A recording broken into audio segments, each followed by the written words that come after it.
And it goes into singlehood and marriage, especially for women. Women are taught from the cradle in these advanced conservative environments, home and at church, that you are always under the authority and control of a man. You obey the people God speaks to, or you risk your salvation. Once you get married, you're no longer your father's property, but you're the spiritual property of your husband. And it's almost as though they treat women as though they're always a child. They're never their own person. They're always someone's wife, someone's daughter, someone's sister, somebody's cousin.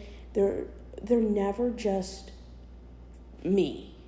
They're always in relation to somebody else's identity, which is why when boys are taught in Sunday school or school, I mean, the basic messages: don't hurt someone. They're somebody's daughter or someone's wife or someone's sister.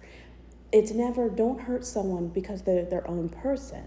They have their own identity, their own rights, their own autonomy. It's always, which male relative are you going to offend? And women live under authoritarianism from men and older women. And if you go into the male side of the religion, if you're not the elite men, you're always under obedience or damnation. If you're not pure enough, damnation. If you masturbate, damnation. If you look at a woman because you notice she exists and she's attractive, damnation. If you're not perfect, if you don't give enough to the church, if you're not a good enough person, if you're not a rock star of Christianity, the shame of obedience or punishment is so toxic. And there isn't any gray area. If it's a commandment, you can't consent. If something is a requirement, is it even a genuine behavior?